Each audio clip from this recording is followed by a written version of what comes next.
heat, and Pancho came out right behind him and said, you know what, I might be twice as big as White Lightning, but I can go just as fast with twice as much power, and that's exactly what he did to move through to round 4. There's a quick in and out from Pancho Sullivan on that first one. There they are in red from Hawaii, Pancho Sullivan, and in yellow out of Australia, Tommy Whitaker. Pancho Sullivan, once again, the oldest ever rookie surfer on the Foster's ASP Men's World Championship Tour at 32 years of age, qualified for the Elite Top 45 on the Dream Tour, up against Tommy Whitaker, who's been around on the Dream Tour for quite a few years now. And this is going to be quite a heat to watch, Dino. Power versus speed and style, although Tommy Witz is a fairly powerful surfer in his own right. I've been super inspired by Pancho's approach to his rookie year here. He's seems like a really good student of professional surfing. You know, always watching the heats, watching the conditions, and you know, he's amazing. As you can see there, Tommy Whitaker, currently ranked number 13th in the world, and his highest career ranking was 17th, which was last year. So Tommy Witz definitely figured, hey, finished 17th in the world. No reason I can't be in the top 16. Currently 13th, and picking up speed, possibly to finish in the top 10 this year. We should be getting Pancho's bio up on screen shortly. I know Pancho is currently sitting 25th in the world, but we'll let the technicians do the talking as far as Pancho's current rating for us when they do bring up his bio in a few seconds. But Pancho Sullivan, Tommy Whitaker, Tommy Witz took out Chris Ward in round 3 with a 17.27 two-wave heat score to Wardo's 13.6, and Pancho Sullivan 15.10 to send Timmy Reyes home a little bit early to Huntington Beach. So Pancho took out Timmy Reyes, Tom Whitaker took out Chris Ward, two of the most explosive Californians on tour. There he is, currently ranked 25th in the world in his rookie year on the WCT. Pretty solid performance from our 32-year-old rookie, don't you reckon, Dino? Absolutely. You know, Pancho Sullivan is a very exciting surfer to watch, and we'll have to wait and see. Hopefully have some opportunities in this heat, but nonetheless, man, he's a pleasure to watch. As well as Tommy Whitaker, they're very similar, you know, in their approaches. Tommy Whitaker is very relaxed on the wave, you know, and he's very similar to like a Joel Parkinson or something. Very relaxed off the bottom, big round swoopy turns, you know, and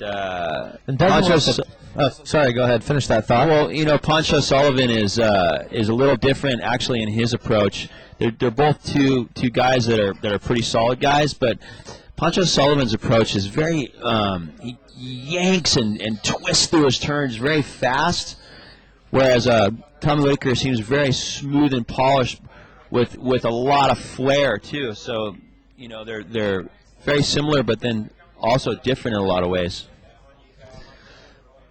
Absolutely right, Dino. It's a contrast in styles out here.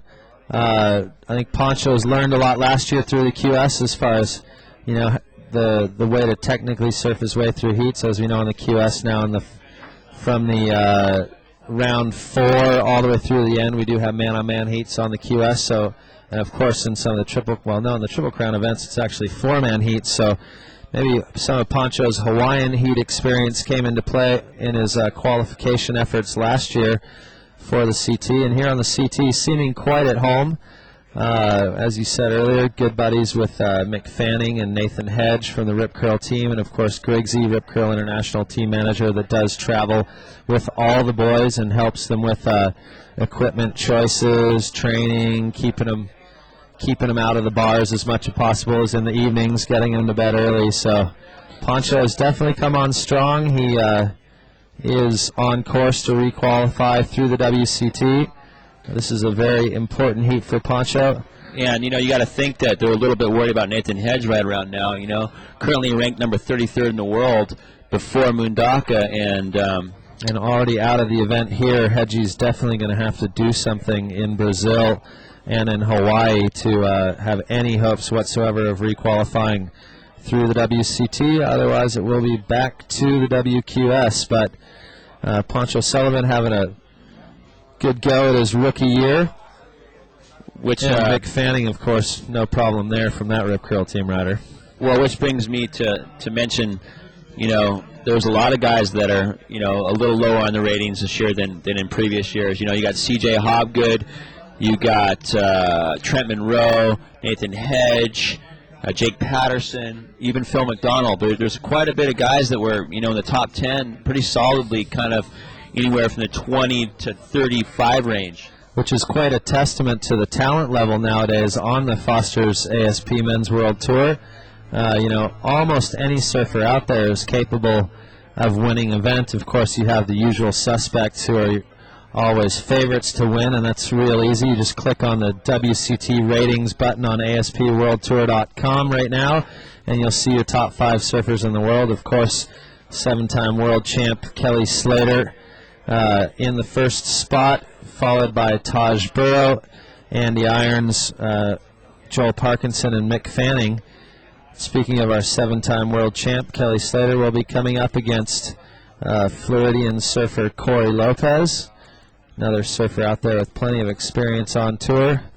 But right now it's all about heat number 3, round 4. Pancho Sullivan out in the lineup against Tom Whitaker. 2 quick ones from Pancho for half a point and 1 point. And Tommy Witz, as we said earlier, just playing the patience game, sitting out there waiting for the one that will let him put something over a 6-point ride, and hopefully for him an excellent way of scoring the 8 to 10 point region. Because that's really the way Witz surfs. His strategy is, I'm not even going to worry about the in-betweeners. I'm just going to sit out the back and wait for the bombs. But so far, we are 7 minutes into this one, and no bombs to be seen on the horizon, Dino.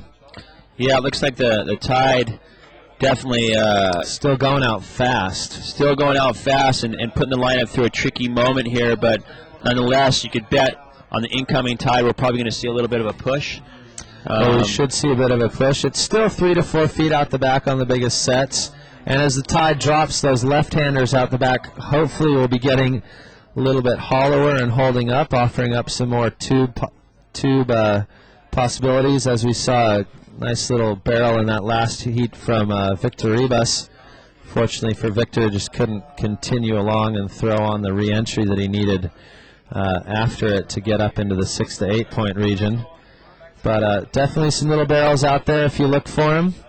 And who knows what's going to happen to the inside of this right-hander, because the right, there are some little rocky sections about halfway through which causes it to suck up and offer up some little barrels, but also some nice ramps for launching air. So, of course, as we move into farther into these round 4 heats and possibly into the quarters, plenty of surfers out there that can bust air. There's Victor making his way back up to hand in his jersey at the Beach Marshal.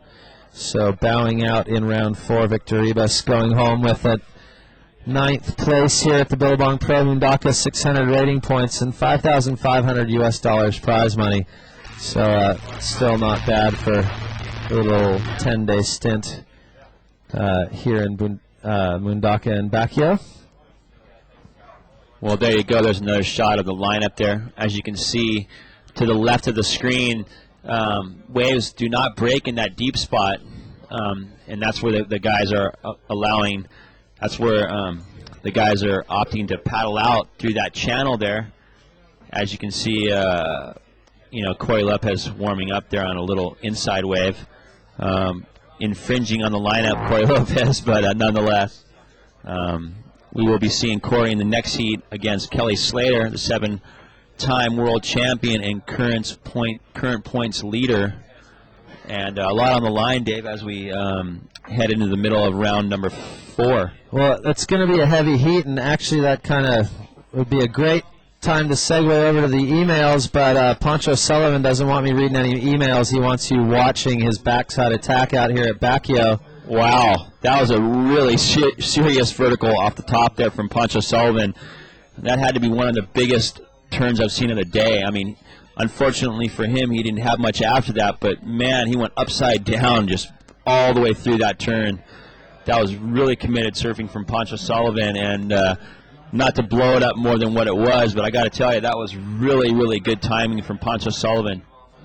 Well, that was a one-move wonder, good for a 2.17. So, Dino, if he could manage to link together about 4 of those turns, we could be seeing some excellent wave scores in this heat. And if he manages to make it through this one from Pancho, you look at the replay, Dave, check this out. Look at this. I mean, he goes upside down all the way, blasting the tail all the way through that maneuver. I mean, that's about as good a surfing as you could ask for today. I mean, that was completely committed surfing from Pancho Sullivan out of Sunset Beach, Hawaii.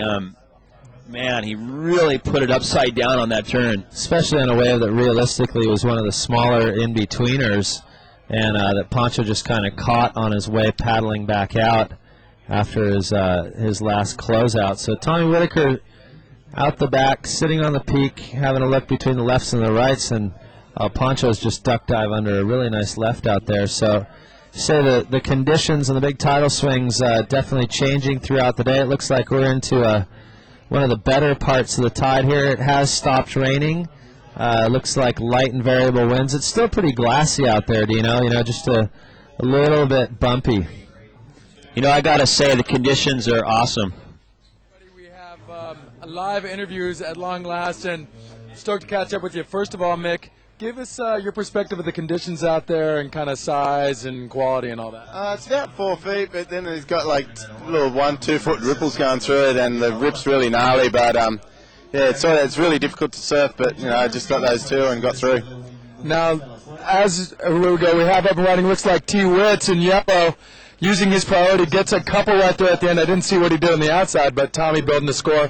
So we're getting into the business end of this thing. Obviously, you're still in your title hunt, of course, and you have kind of a repeat in the next quarter, you and your brother Joel. Yeah, it'll be fun. You know, stoked to be in the quarters again, and yeah, it's just unfortunately we have to come up against each other, but that's just the way it goes with the seedings and that. So you know, whoever gets through can just keep on that roll. So you know, we'll just see who it is, and you know, it'll be good. Now, I mean, obviously we're not kind of graced with Mundaka's kind of death-defying less, but still real contestable out there, yeah? I wouldn't say real contestable. It's Positive, contestable. bro, It's contestable. It's pretty difficult, but you know, you can get out there and get a few waves, so it's all good. And in terms of getting the business done here, I mean, you have to run here as we have kind of quite a bit of heats to run, whereas we might only get 4 or 5 off at Mundaka today. Yeah, definitely. You know, I think it's a smart move. Mundaka wasn't all that great this morning. I don't know if it's breaking now, but you know, I think it might get better as the tide comes in. So hopefully that's the quarters start. You know, we can still keep going, and it's still fun. Well, congratulations. Rest up, because you may surf again today, mister. Yeah. Maybe not. It's all good. Okay. Thanks, Mick. You rule. Boys, back to you up in the, let's see, we have Portuguese, France, Spain, we have English. Back to you guys. Thank you very much, GT. We're back in the commentary box here. Once again, I'm Dave Mailman. This is Dino and Dino. And that's right, as you can tell from our accents, both of us out from behind the orange curtain. We are here in Bakio today. As you heard from Mick Fanning in that last interview, still contestable conditions out there. You just got to kind of, not a needle in a haystack, but find the diamond in the rough. And a replay coming right now of first of yellow, Australia's Tom Whitaker. Dino, why don't you talk us through this one? Well, Tommy Whitaker playing Tommy's own game once again as he waited, and right there he just did a gigantic floater as he rips around the section, and right here he kind of waits and snaps under the lip, kind of pointing that barrel right there. Probably won't be, you know, quite qualifying for the Nixon two-time award, but nonetheless, a nice little barrel from Tommy Whitaker there as he rounds around the section, and you could tell kind of just bouncing, moving his weight forward and into this next section as he snaps that little turn right there, and really smooth, calculated surfing by Tommy Whitaker from Bronte Beach, Australia, as he bangs that last little closeout maneuver. Just really solid, consistent surfing from Tommy Whitaker, Dave. Now, well, we've seen Tommy Witts has really been one of the form surfers for the last few events. It's probably actually unlucky not to have gone a bit farther in France and maybe even at Trestles.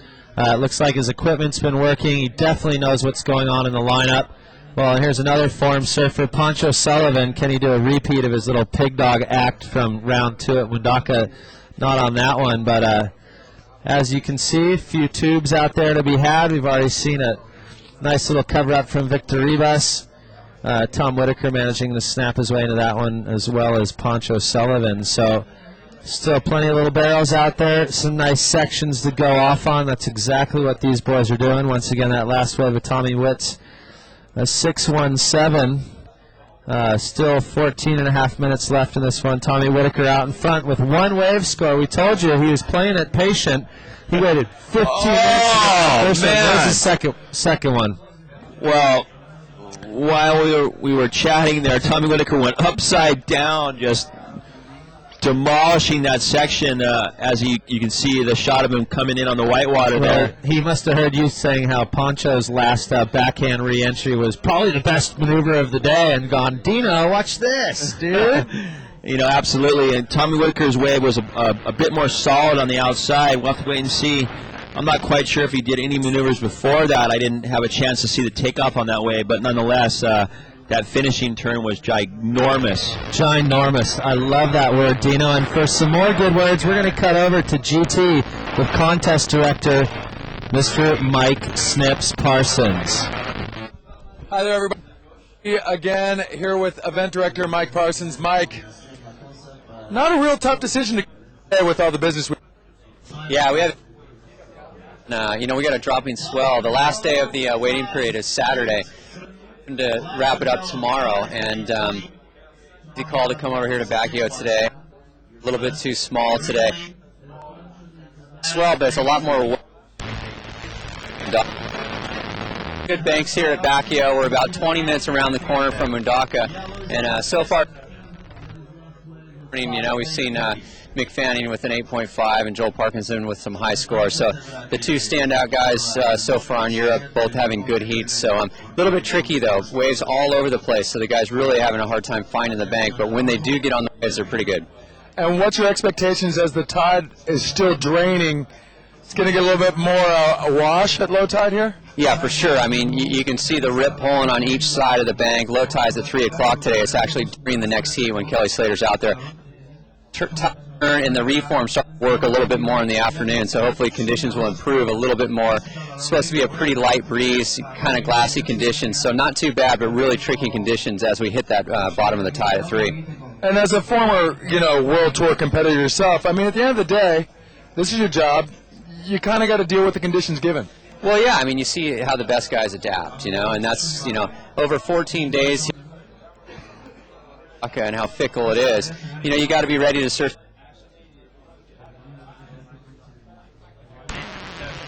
the waves, but you got to be ready for anything over here, especially with these giant tides in Europe.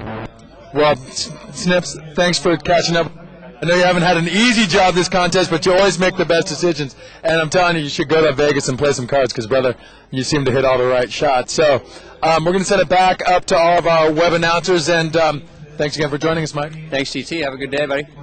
All right, back to you guys up. Thanks a lot for that, GT. In the meantime, yellow Tommy Witt's out the back with that one huge turn, Dino. You claimed it, 5.83 from the judging panel. So Pancho is now a bit in a hole, needing a 9.6. Still 11 minutes remaining, but Tommy Witt, unreal. Well, as we see the replay here of what I think is Tommy Whitaker, looked like he did one turn before this closeout maneuver, Dave, and right here he just goes upside down, just blowing his tail out the back, fully committed surfing from Tommy Whitaker. Man, he committed to that turn, and obviously the judges rewarding him with a 5.83, and he at the moment he is our current heat leader with only 10 minutes and 40 seconds remaining. In the second position is Pancho Sullivan from Sunset Beach, Hawaii, needing a 9.60. And Dave, it's pretty unfortunate. Pancho hasn't had that many opportunities really to do much at all. I think he's in really good form, but he's just been unlucky with the wave selection. Well, as we heard in that interview with GT and contest director Mike Parsons, there are definitely some diamonds in the rough out there to be found. And when they do find them, boy, the boys go to town on some of the better waves coming through. We've already seen actually 4 waves surfed in the 8+ point range, which are excellent wave scores. So there's definitely waves to be had out there. And as you're saying, Dino, unfortunately for Pancho Sullivan, things just haven't gone his way in this one. And to kind of explain and answer some of the questions out there, a few people writing in to ask, well, what does a surfer need to do to re-qualify through the World Championship Tour? You have to finish the season in the top 27 on the WCT rankings. Pancho Sullivan currently 25th in the world on those rankings, so definitely would love to make it through to quarterfinal number 2 in this one and kind of solidify his spot in the top 27. Tommy Whitaker currently in the top 16, so no matter what happens from here to the end of the year, Tommy Witt's most likely about a 90% chance that he will re-qualify directly through the World Championship Tour. Of course, if you don't re-qualify through the Championship Tour, you have to finish in the top 15 on the World Qualifying Series, and surfers on the World Championship Tour, the WCT, are allowed to surf the WQS or World Qualifying Series events to re-qualify. Which brings us to another question that was out there on the email list. Who in this event is on form enough to take out Kelly Slater? Well, I should mention that Kelly Slater almost lost in his round 3 heat to wildcard Ode Koyasu the other day at Mundaka. Kelly admitted it himself in his interview. If Ode had just come out of that one barrel where he fell, he would have beaten Kelly. So Kelly is not invincible, and coming up in the next heat, we will be seeing Kelly Slater up against one of his good buddies and another formed surfer of the event, Corey Lopez. So what do you think of Corey's chances in this next matchup against the 7-time world champ, Dino? Well, I think in these conditions, it's anybody's game. I think it all comes down to wave selection. I think there's plenty of opportunities for both surfers, but I think it's who really dissects the lineup and finds the opportunity. And obviously when they get them, they have to commit to maneuvers to get the scores. As you see, the 7-time world champion and current points leader Kelly Slater making his way into the lineup here, actually just down the beach, as we see a nice shot of Kelly. Yep, 7 minutes and 30 seconds remaining in this one. The boys are allowed to paddle out from the 5-minute mark, so Kelly will making his way down to the water's edge and getting ready to paddle out. Be interesting to see if to know what's going through his head right now, but has he actually been watching the conditions, or is he going to actually just paddle out there and kind of use the force and go on feeling? Well, you can bet that he's thinking a lot of things at this time right now. He's obviously going for his 8th world title, and these conditions are very tricky. And as we saw a little earlier, Corey Lopez, as we see surfer in yellow, Tommy Whitaker, little bounce off the foam there as he's rounding the whitewater section, looking to get into the reform here. As the waves look, vicious off the top, but unfortunately coming unglued there, Dave. Yeah, in that little right-hand section, Dino, as the tide drops, there are rocks right underneath where Tommy Witts fell in that last section, and can either offer up some ramps or little barrels, or can also cause a few little chops through the lineup at that point, and kind of made it hard for Tommy to finish it off on that last re-entry there. But Tommy right now well out in front. Pancho still needing a 9.6 with 6 minutes remaining. So it's not over till it's over, but Tommy Whitaker right now, a betting man would have to say he could very well be making his way through to quarterfinal number 2 up against one of our 2 surfers from the upcoming heat, the 2 Floridians, Corey Lopez and Kelly Slater. Well, back to your question about Kelly. Yeah, I think that there's got to be a lot of different subjects going through Kelly's mind at the moment. Obviously Joel Parkinson and Mick Fanning, 2 very informed surfers, already seeing themselves into the quarterfinals, and at the same time, one of those guys will be eliminating themselves from the title race. So that's very fortunate for Kelly, because had those guys found their form a little earlier in the year, it might be a lot different of a story right now going into the last 3 events of the season here. Well, yes, it will, and actually quite a few hometown prognosticators out on the internet. Tab Texter from WQS Florida writing in to tell us that if Andy, Taj, Mick, or Joel win all of the final events each, Slater only needs to get equal fifths for title number 8. Now, Tab, not to say that you're wrong because I don't know for sure, but we have not heard any of that information from Renato Hickel, our tour manager, from the ASP, or from Al Hunt, the statistics manager. The only thing that we do know is if Kelly does win this one, that's pretty much nails in the coffin for the other 4, and then it becomes a race for second place. But we're still in round 4 of this one, so anything could happen. And Corey Lopez has surfed many, many heats against Kelly Slater throughout the years. They've both grown up surfing amateur contests in Florida against one another, and then on the American NSSA circuit, and of course plenty of time on the WCT. And Corey Lopez has been absolutely on fire and can never be counted out in these conditions. You know, I actually asked him the other day if he thought he had a shot at the title here, because plenty of people writing in saying that if he continued in the form that he was in, could definitely take it out. And he said, well, as long as it stays about head high and roping left, why not? It's not really roping lefts out there anymore, but I think conditions that Corey can still play around in. Well, you have to wait and see. The heat's going to start here real shortly as we round out heat number 3 of round 4. Yeah, heat number 3 of round number 4, and we are heading into heat number 4 with the 7-time world champion going against Corey Lopez. Currently rated number 21 on the World Tour ratings. And, to all you spectators online watching around the world, this is the Billabong Pro 2006, sponsored by Billabong. And we have moved sites up the coast to Bakio.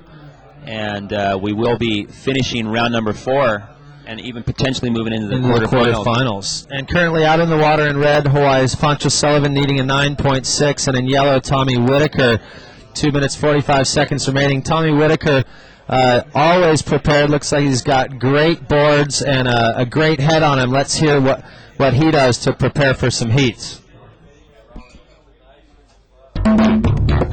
I did little superstitious things, but not really, like shaving, obviously. I used to not shave and but now I'm whatever. But I just try and be super mellow. I don't surf before my heats.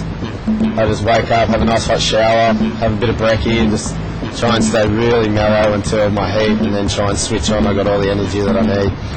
A few of the boys kind of laugh because I don't free surf before my heats, but that's just what I do, sort of thing. So that's where he gets the energy to blow up, like on his 5.83, those backside Rios from Tommy Whitaker.